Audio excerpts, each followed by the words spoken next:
Hi, John. Today we're going to tackle a struggle that we have been hearing about from a lot of the coaches that we support. And we're talking really about coaches who are working directly in classrooms daily with teachers and students. Okay. And one thing that we commonly hear is that they are finding themselves in the role of helper rather than think partner. And so I'll define what I mean by that. Yeah. So you been aligned to work with a particular teacher, you've been invited in by that teacher, and you're asked to go and work with an individual student, or you're asked to take a small group back to, a table to work with Right. that small group. What you're not doing routinely is co-planning, co-teaching, moderating, and really, coming to a consensus on a vision for mathematics teaching and learning in that classroom. You're just there almost like, I would say, you're almost there as an interventionist rather than Right. a coach. And you're saying like most people find themselves in that role, even though maybe that role isn't defined to be that role. Right. Yeah. It seems like that's what we hear often. So we often get on calls and we have coaching conversations with coaches across North America. And this is one of probably the most common challenges that we hear. It's that they're not doing what they thought they were going to do as an instructional coach. They are facilitating small group. Right. And right. How do they break out of they're stuck in the helper zone? How we describe it. They're in the helper zone, like I forget where I first heard this term, but it's like the friend zone. It is like the friend zone. It's like that girl that I always used to like when I was a teenager, and be like, oh, I'm in the friend zone. I can't get out of the friend zone. Like We're in the helper zone in our classrooms, and the teachers don't see us as the knowledgeable other that can assist them. Do you think that you don't get out of the helper zone in those scenarios because, and I think this is what we hear a lot, but I want to hear your take on it, is because that teacher you're working with just doesn't think that they need help in that capacity as a say leading instruction help, like instructional support help. They're like, my need actually is to manage this classroom, and I need to get those kids to this level. So if you can help me, then get over there and help that group get to that level. Well, and we talk about that sometimes, that when you are going into a classroom for the first time, you haven't developed trust or relationship with that teacher, that maybe this is an ideal first step. You do want to get in, you want your foot in the door, and maybe this is all they're willing to give at this point. They don't want somebody coming in and advising them on the facilitation of their lesson. This is how I got in trouble with the girls back then. Is like, I just want to hang out, and then now I'm in the friend zone. So it's like if I use that technique and I'm like, okay, I do need to build a rapport. I do need to build a relationship here with this teacher. They don't maybe trust me yet, so I'm going to step my foot in the door and I'm like, hey, where do you need me? I'll go where you need me. But then, are you stuck in that zone forever? Right. And that's what we're hearing. Like many, many coaches that we get on calls with are saying they're stuck in this position where now their role has almost been defined because of that initial move. And so we're going to kind of talk through some strategies or some recommendations for, first of all, how to avoid getting into the helper zone in the first place. And then if you find yourself there, how can you maybe move out of it or make some shifts to your roles and responsibilities. So I think you brought up a really good point, John, which is that part of your role? So coaching and intervention are two different roles. And sometimes coaches take on almost a hybrid role where their supervisor instructs them that they are an instructional coach, but that part of their day can be dedicated to supporting students in small group as well. And so I think that that's the first step in all of this, is that you have to have a clear understanding of your roles and responsibilities. Right. Because there is a difference.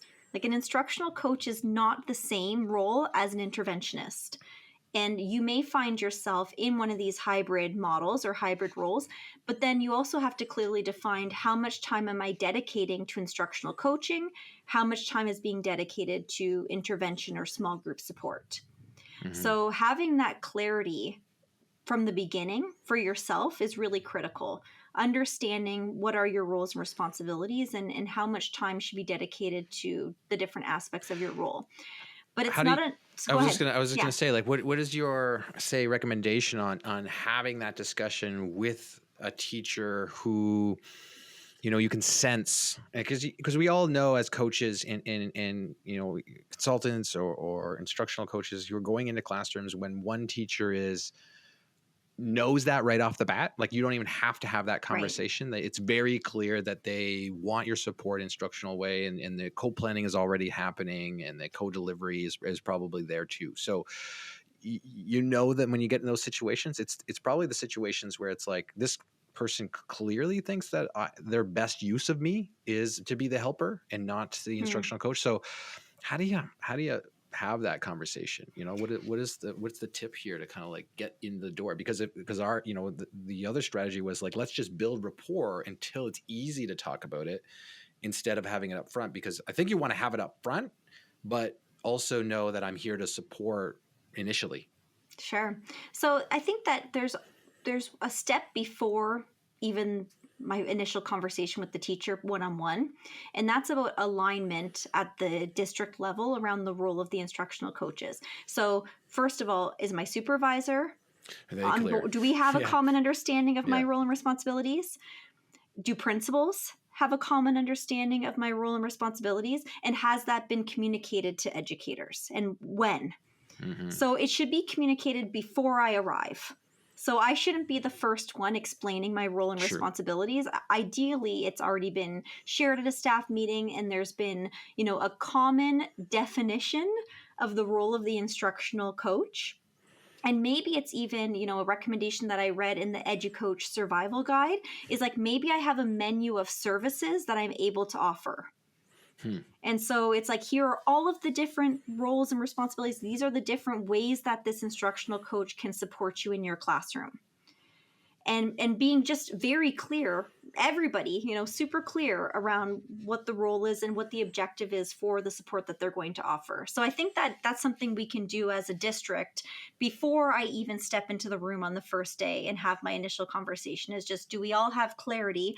Are we all on the same page? For sure. Like we've been arguing that and supporting our districts with that clarity, and not only like just to define the role of the person, but also define like, what is the focus here for the support?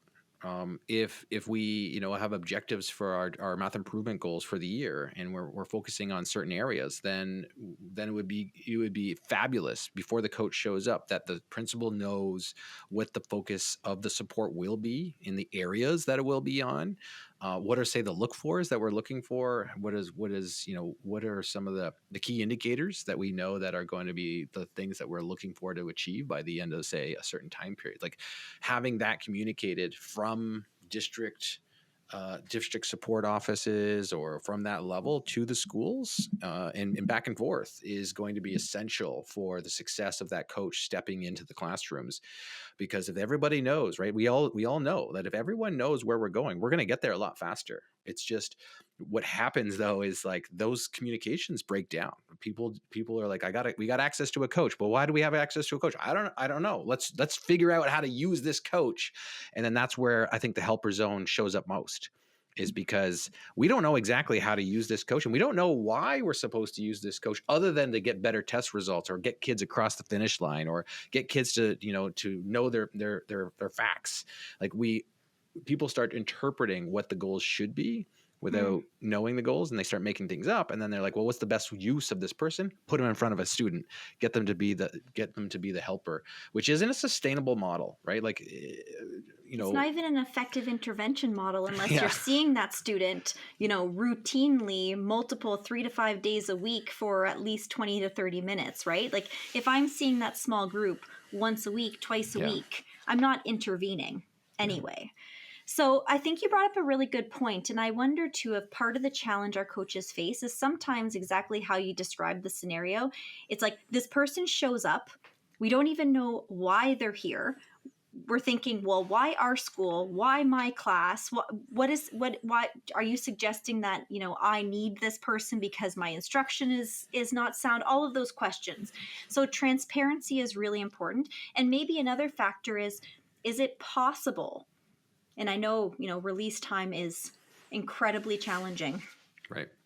But can we bring the educators who are going to have access to coaching support together during a staff meeting with the coach and allow the teachers to have voice in what the role could look like within the, I had a supervisor who always said, like, within the sandbox. Right. So, like, here's the sandbox.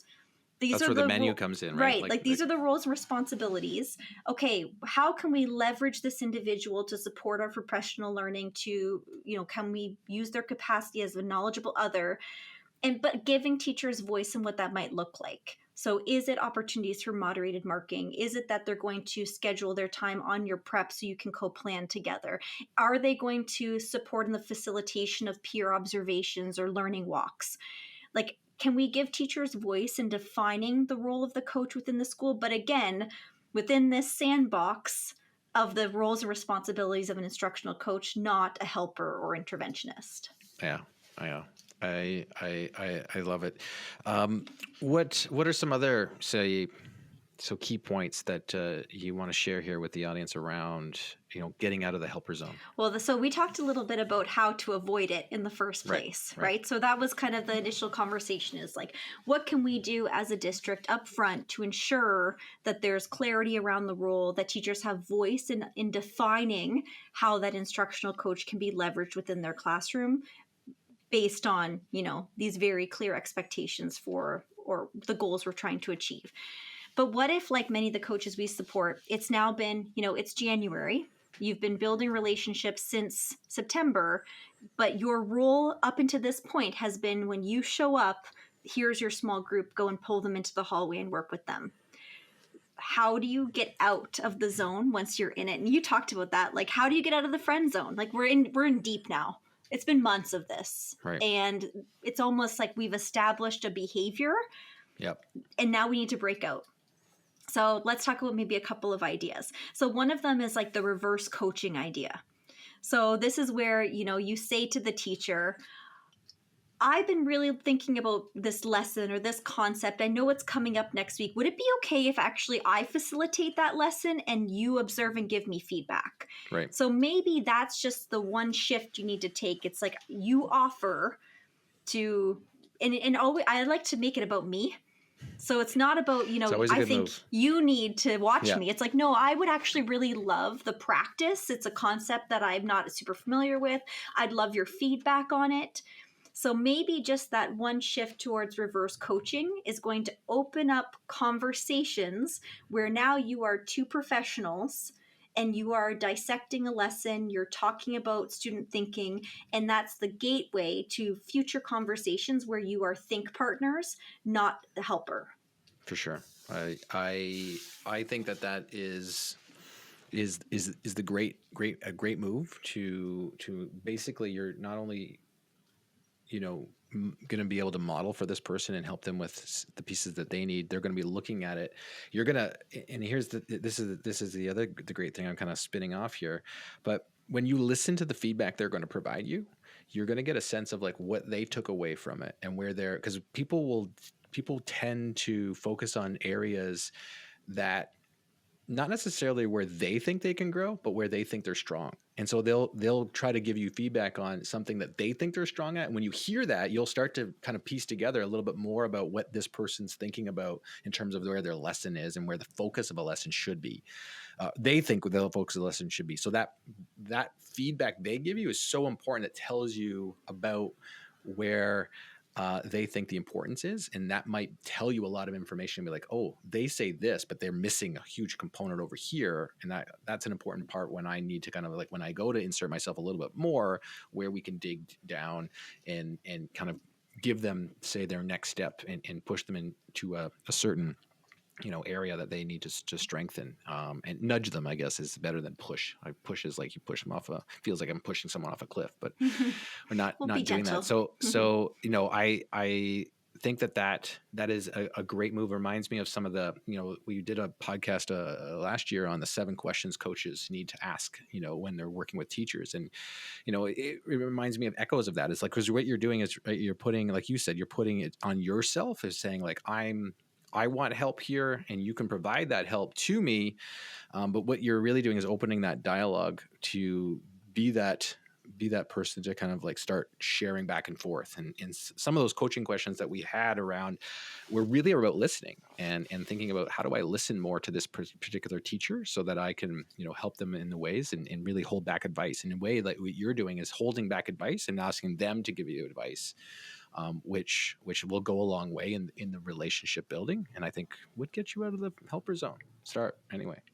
Here's another one, and this one is it might take us down, a rabbit hole. Oh, geez. But something to think about is that your job as an instructional coach is, of course, to be a think partner for that educator and to help them, think about their planning, think about their assessment, think about student learning. But we all know that coaching roles come and go. And what would be even more impactful is if your role was supporting collaboration amongst educators in that building. Like you're almost a bridge between classrooms, between teachers. You're an extra person that's available to facilitate a lesson so that these two teachers can go and do some planning together or moderated marking. So another thing to consider is if you're stuck in this rut where you are in the helper zone, maybe it's even offering for that teacher to go and do a peer observation in another grade level or another teacher's classroom or some way that you are freeing up that teacher so that they can engage in collaborative learning with somebody else in the building. Because again, what you're trying to leave is like a legacy that's a culture of collaboration and learning amongst professionals, and it doesn't have to be you. Like you are not the, most important part in this necessarily. Of course, you're a knowledgeable other and you bring expertise. But what we really want to establish is just an environment where teachers are looking for think partners, even when you are no longer in the building.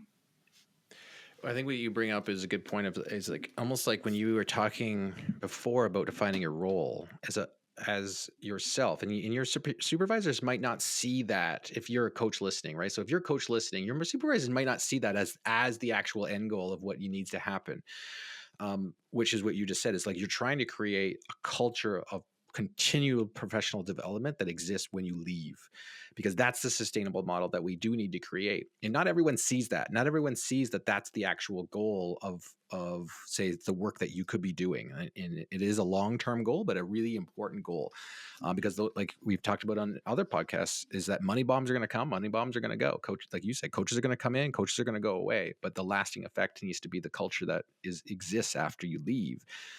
And if you're that coach listening, it's like you have to define your own role here. And you have to have that thought is like, that is the ultimate role that I'm providing here. And then if you're okay with that, is like, that's the main purpose here. That's my main mission, is to create this inside that sandbox. Then it can free you up to do and be comfortable to do other things. Like you said, you could be modeling a lesson, but not being in that room with that person. They could be in another person's room. Like you're doing the lesson. I mean, not modeling it, but I think it's freeing to know that if that's your main mission, that there are other benefits to the work that you're doing that are long-term lasting. And I think if you are, say, not the coach and you're listening to this episode, knowing that fact is something that you now have to communicate to your coaches, as these are the long-term goals. Like these are our real objectives. And then our sub-objectives are really specifically around the moves that we want teachers to be making in our classrooms. But really we're trying to be after is like, how do I get to create, in our kind of model, we support districts with 4 different stages of for math improvement plans, and the 4th one is creating that culture, creating that love of learning. How do you take a teacher and turn them into a coach, creating the leaders? So we do need to focus on that component, and I think this move, knowing this and doing that move is the move that's going to help you create that real lasting effect. So if you are a coach listening and you are stuck in the helper zone, we're going to encourage you. It's not too late. It's January, but it's only January. So maybe think about the one teacher or 2 teachers that you support who might be a good place to start. Like, where can you start making shifts from helper to think partner, and start with those teachers and see if you can build some momentum. because it is a bit, I often hear from coaches where they say, this is not what I thought I would be doing. Right. I thought I'd be going in and we would be planning together and teaching together and moderating assessments together. But instead, I go into the hallway. I'm not even in the teacher's classroom while I'm pulling my small groups. And this is not what I thought the job was going to be. So it's not too late. Start to make some shifts where it seems like it's going to be maybe most well received, and then continue to grow that amongst the other educators you support. And if you're also wondering, what are some of the areas that I could be supporting in, then we are going to encourage you to head on over and do our 7-minute assessment, which is at makemathmoments.com/grow, makemathmoments.com/grow. And in that is designed for you, coach, coordinator, leader, on how to, which of the 6 components of an effective mathematics program should you focus on first. It can help you kind of start that, like, where should I direct some of the effort when I'm coaching or when I'm planning for coaching.